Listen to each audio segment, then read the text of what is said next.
Shalom, selamat pagi dan salam sehat buat kita semua.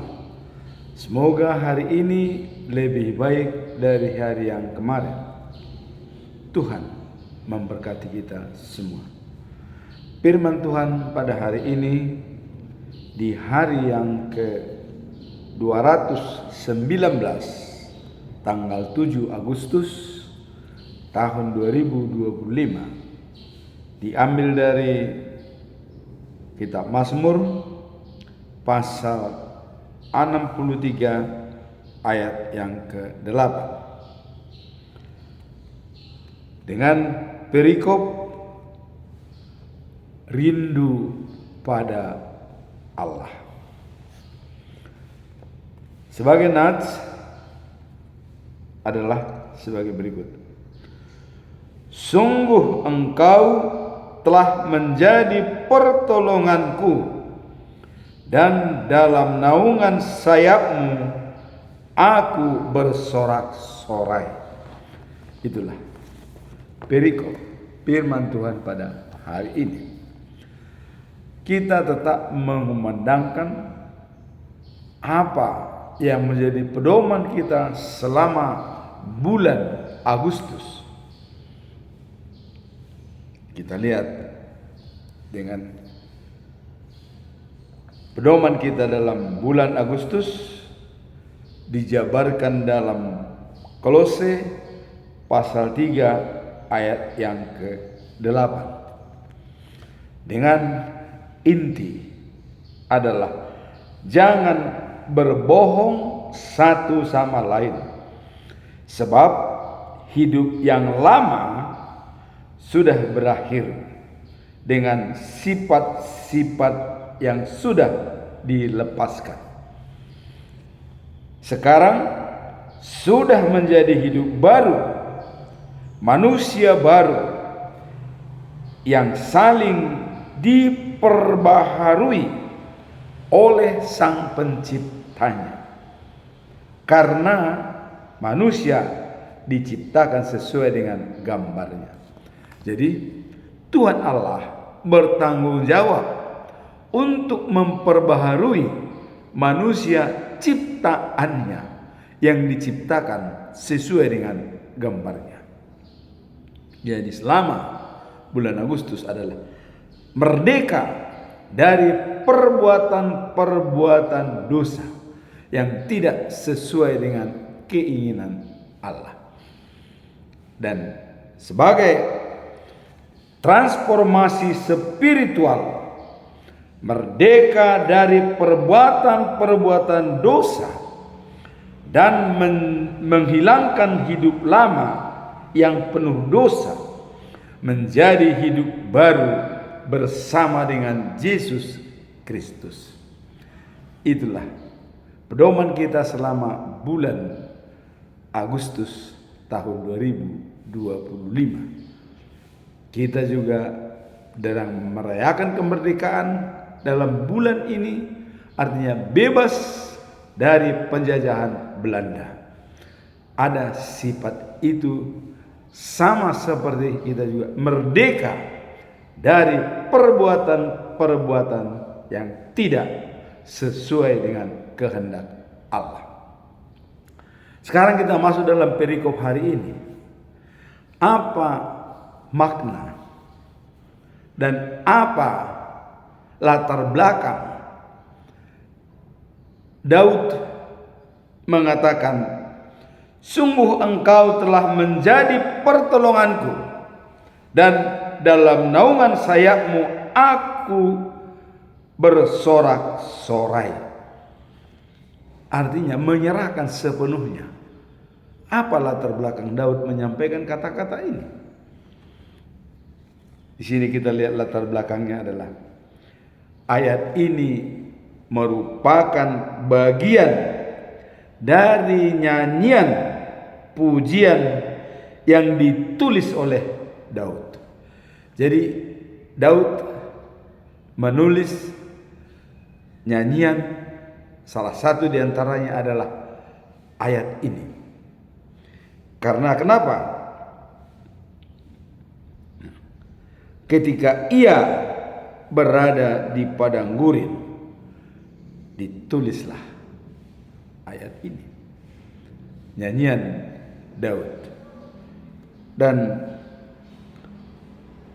dalam konteks Mazmur 63 ayat 1 dikatakan bahwa Daud mengatakan kerinduannya yang mendalam untuk kehadiran Tuhan.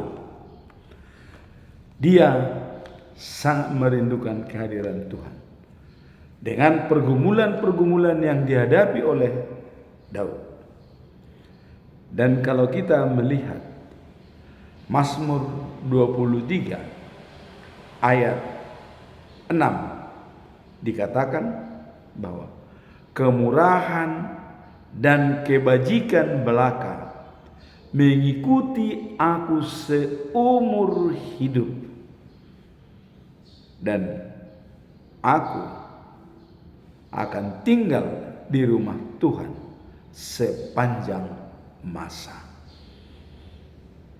Jadi tidak ada celah dalam diri Daud untuk berbuat yang tidak baik.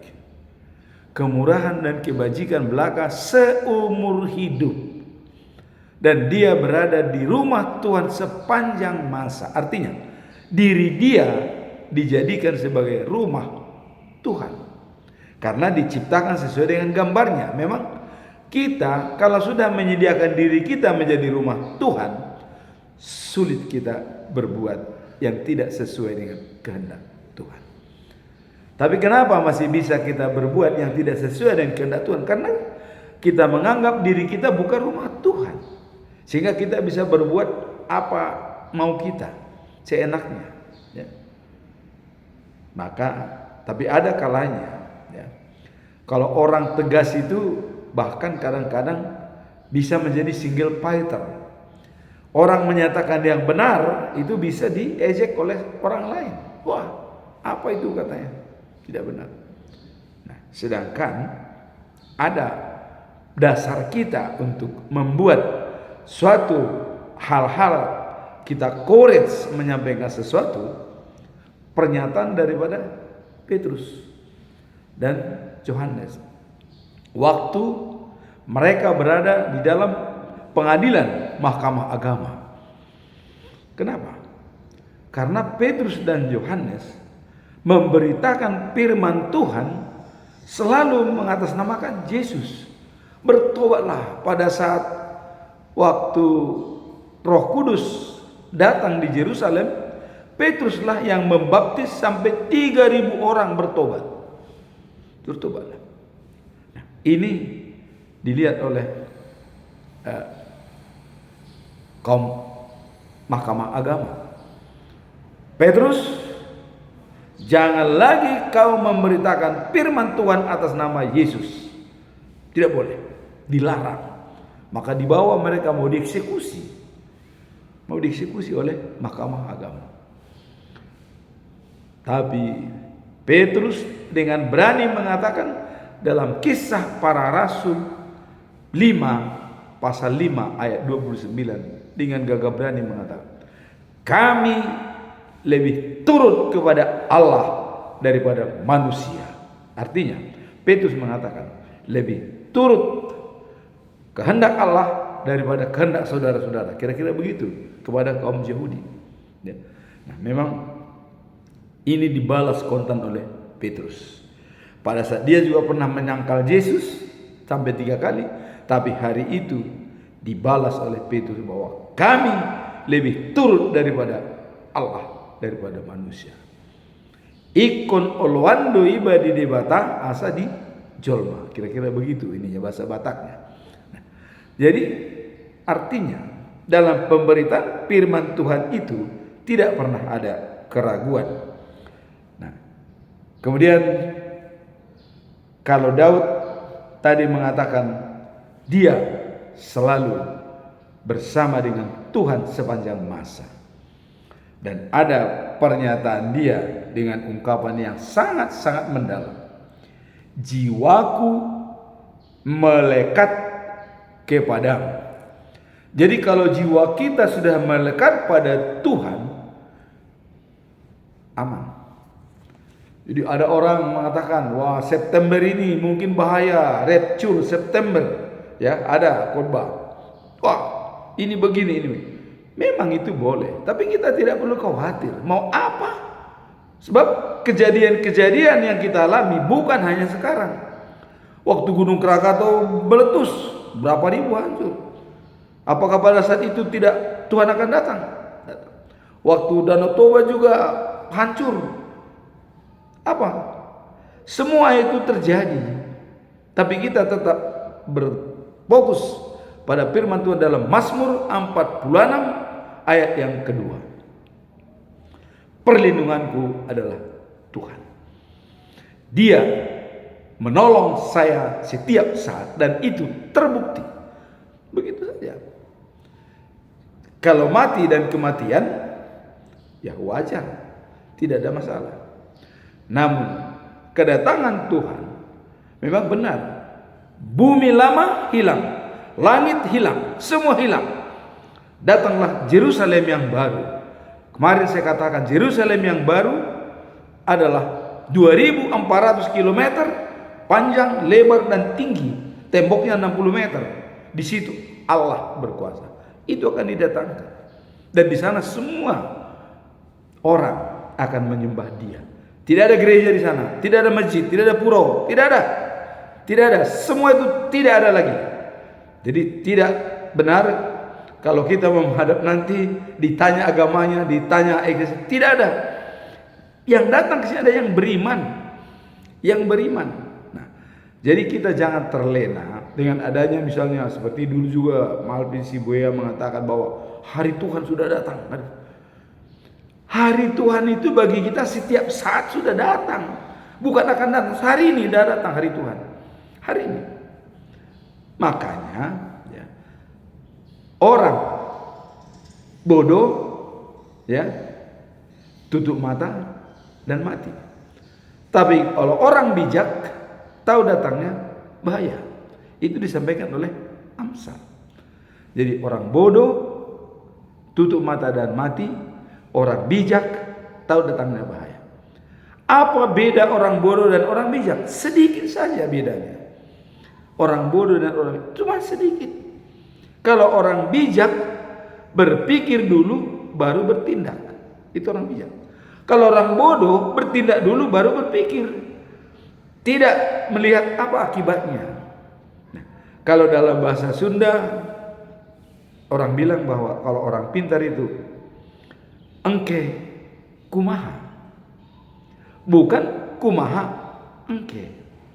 Nah, jadi kita selalu berpikir nantinya bagaimana, bukan bagaimana nanti. Kalau nantinya bagaimana, kita siap. Maka saya di sini berdiri tidak bisa menjamin kalau saya masih hidup 2 jam lagi, tidak bisa. Siapa bisa jamin? Atau setengah jam lagi, tidak bisa menjamin. Karena ya, Allah setiap saat bisa merubah situasi. Kuncinya adalah kita berserah kepada Tuhan. Pasrah dan berserah kepada Tuhan. Itu saja. Jadi dalam Mazmur 46 ayat 2 tadi mengatakan mengandalkan Tuhan dalam setiap perlakuan kita. Walaupun pasal 62 ayat 3, pasal 46 ayat 3 dikatakan walaupun bumi bergoyang, laut bergelora, semua gunung-gunung itu remuk, jangan takut. Jangan takut. Itu sudah dinubuatkan. Itulah tandanya kalau Tuhan eksis sampai sekarang. Jadi kalau kita lihat ada keadaan alam, semuanya perang Arab Israel itu Tuhan masih eksis. Tuhan mengatakan saya berada di situ apapun terjadi. Jadi kita jangan khawatir. Sekarang kehendak-Mu lah yang jadi. Itu yang perlu kita sampaikan. Bukan kita mengatakan oh September nanti begini ini begini. Jangan, kita jangan melakukan, jangan. Semua itu sudah terjadi. Dulu juga sebetulnya sudah terjadi. Jadi gempa bumi itu bukan sekarang. Gunung Krakatau lebih hebat gempa bumi sampai ke seluruh dunia. Tahun berapa itu coba? Tahun berapa? Dulu juga sudah ada. Jadi janganlah kita mengatakan oh ini karena hebat di sana. So ini perang dunia ketiga. Tuhan menjaga kita. Kalau kita memang mati dalam peperangan itu, dalam pertempuran itu, dalam gelombang itu, ya. Kalau kita sudah siap dengan Tuhan, apa salahnya kita pindah tempat dari dunia ini ke tempat lain, ya kan? Sambil menunggu kita. Jadi tidak perlu ragu, tidak perlu khawatir hidup ini. Pakailah Mazmur 46 ayat 2 dan 3. Itu. Dan semua pertolongan Tuhan itu terbukti bagi kita. Tidak hanya konsep, tidak hanya omon-omon. Dan kalau Tuhan mengatakan mengasihi dunia, Dia buktikan dengan kedatangan Yesus Kristus untuk membela kita. Terbukti kan? Tidak ada yang tidak terbukti. Semua nubuatan Tuhan itu terbukti. Sekarang Dia mau datang menjemput kita. Kapan Dia datang? Apakah hari ke-7, hari ke-5, hari ke-6? Kalau hari ke-7 berarti 7.000 tahun lagi. Kalau hari ke-6 6.000 tahun. Karena satu hari bagi Tuhan 1.000 tahun bagi manusia. Inilah Daud sangat-sangat peduli di dalam kesetiaan kepada Tuhan. Jiwaku melekat kepadamu. Ini menunjukkan kecintaan dan kepercayaan Daud meskipun dalam keadaan sulit. Ya. Kalau kita memang bisa bayangkan, apa mungkin sebuah batu ya bisa memecahkan topi baja oleh Goliat kalau bukan campur tangan Tuhan. Tapi itu mau dipakai Tuhan, bahwa Tuhan bisa memakai orang yang paling rendah, yang paling hina untuk menunjukkan kekuatan Tuhan. Itu yang mau ditunjukkan Daud. Dan masih banyak saudara-saudara yang besar-besar ya. Tapi Daud seorang gembala. Karena Tuhan melihat Daud sebagai gembala menjaga domba-dombanya yang sangat baik. Itu role model. Nah sekarang Yesus mengatakan, akulah gembala yang baik dan mau berkorban untuk mengamankan dombanya. Pengorbanan Yesus untuk manusia itulah role model bagi kita. Nah sekarang kita bicara masalah Daud. Jadi meskipun dalam keadaan sulit Daud tetap.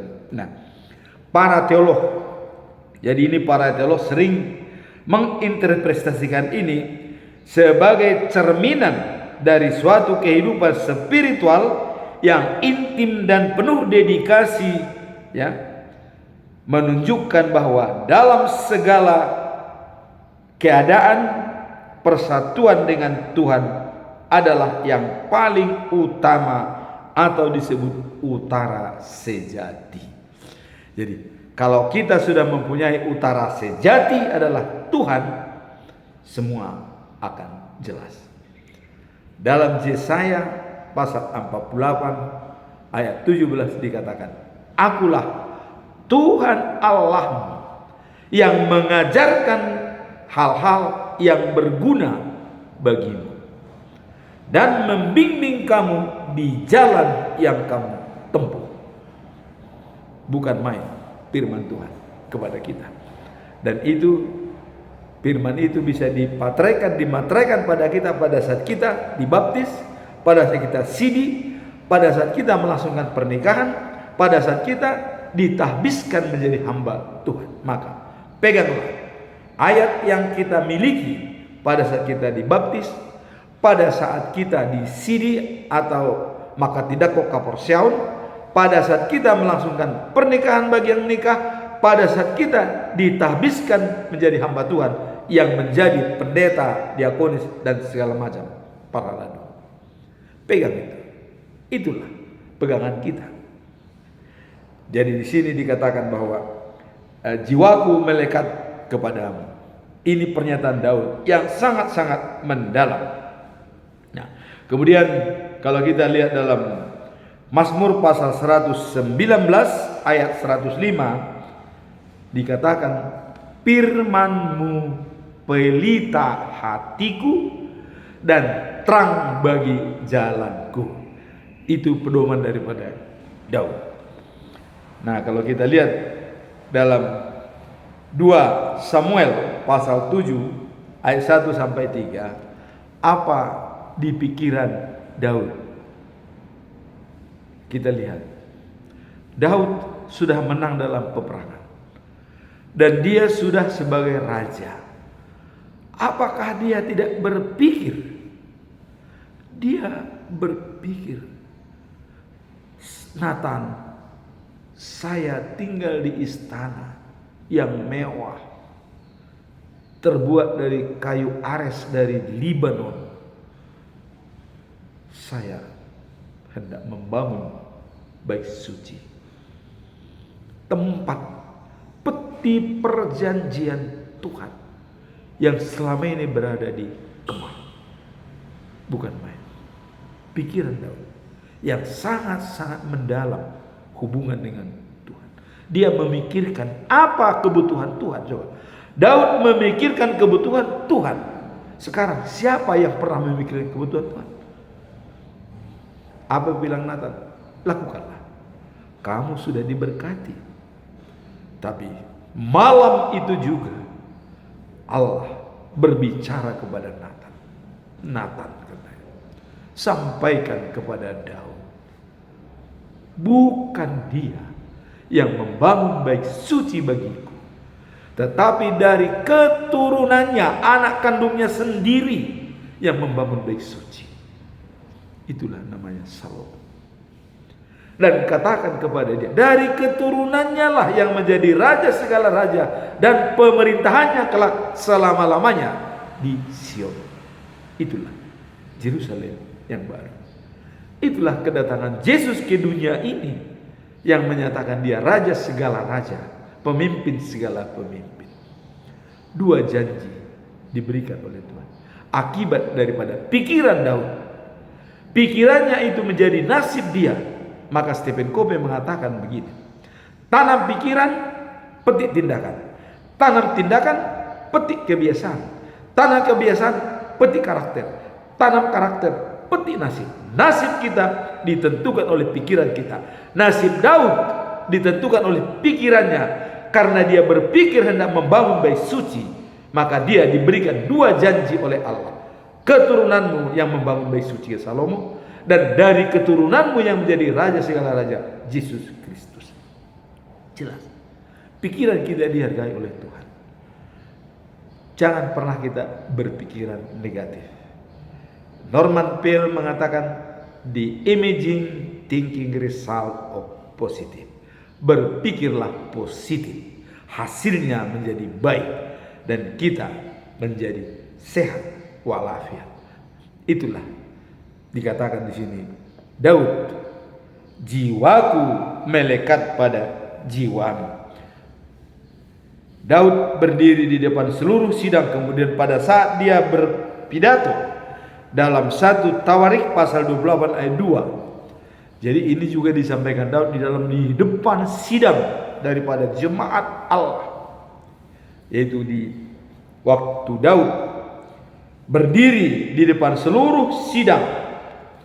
Ia berkata, dengarlah hai saudara-saudara dari kaum dan seisi rumahku. Daku ingin membangun rumah persemayaman bagi tabut perjanjian Tuhan dan bagi tempat kakinya, dan aku telah menyediakan semua yang diperlukan untuk itu. Daud mempersiapkan. Kita lihat dia mengumpulkan semua besi, emas, dikumpulkan semua, terkumpul dengan cukup untuk membangun bait suci. Itulah kehebatan Daud. Bagaimana respon Tuhan Allah hal ini?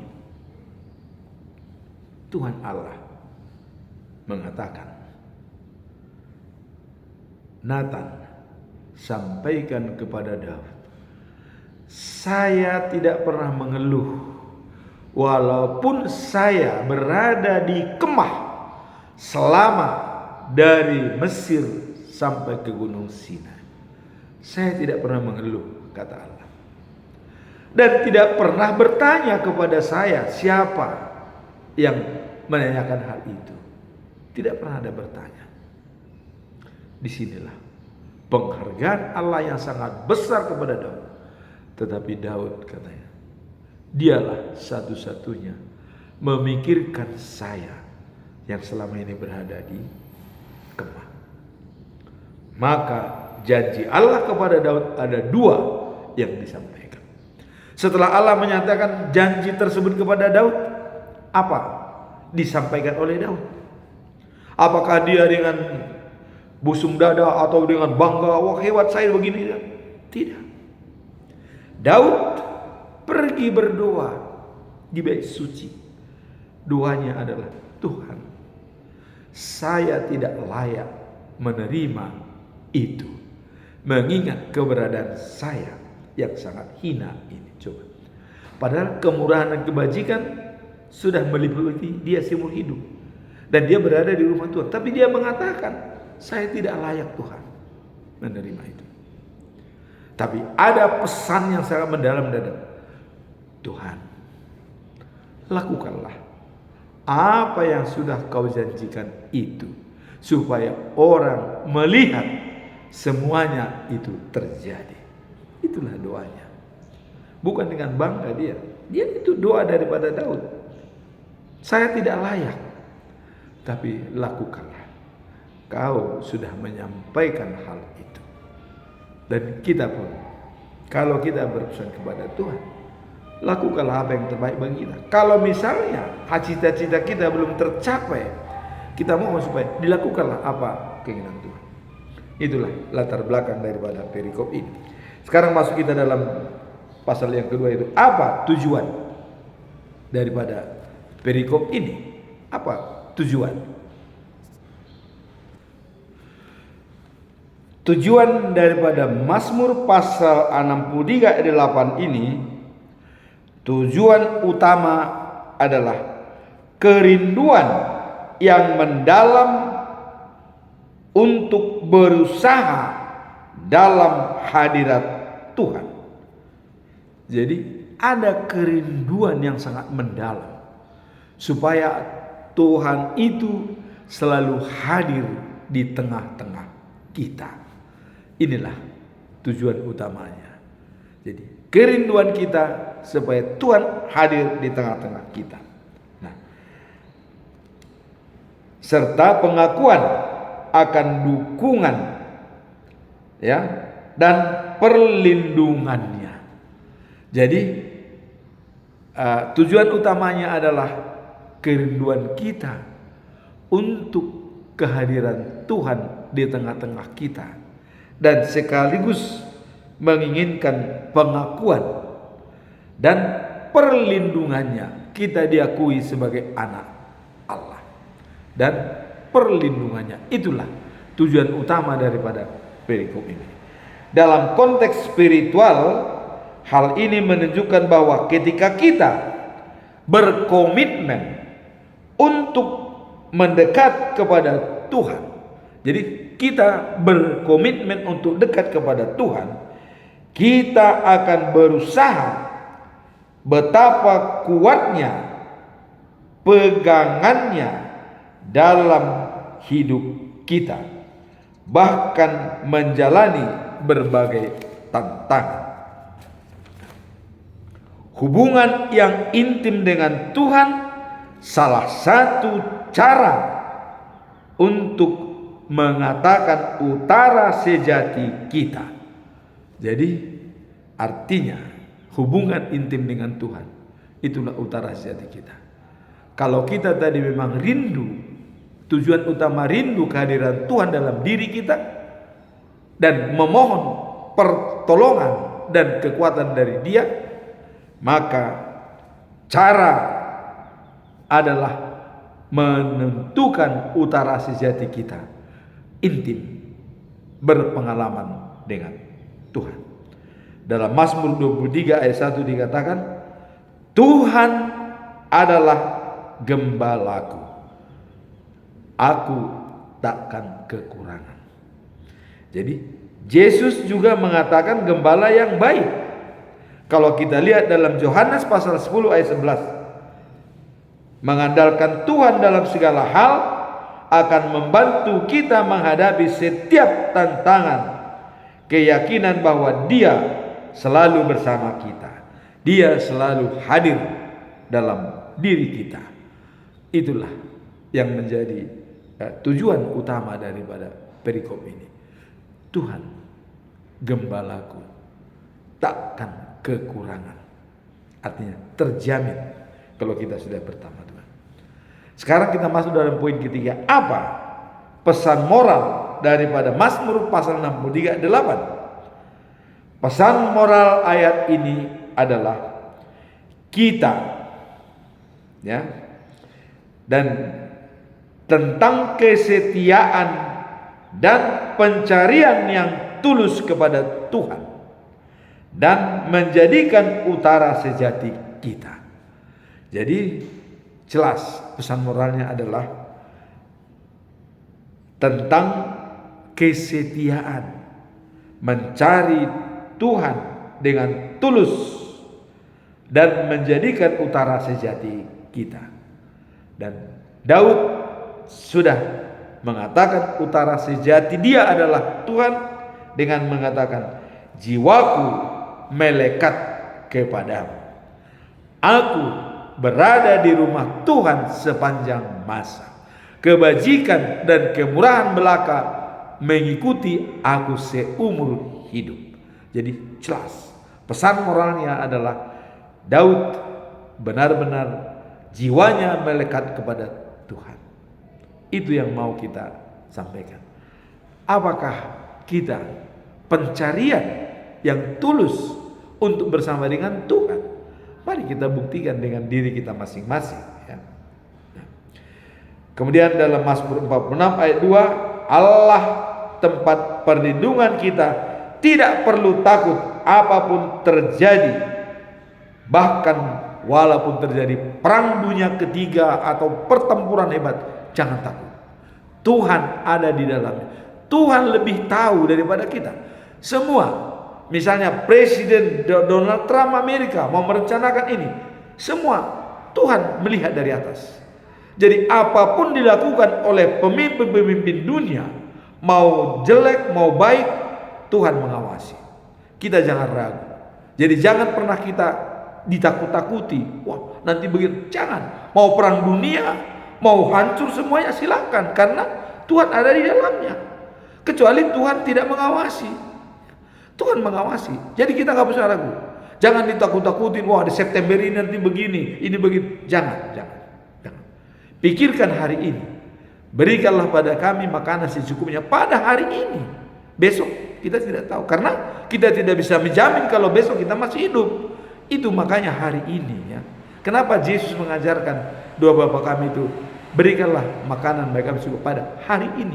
Karena kita tidak bisa menjamin kalau besok masih hidup, maka dikatakan hari ini.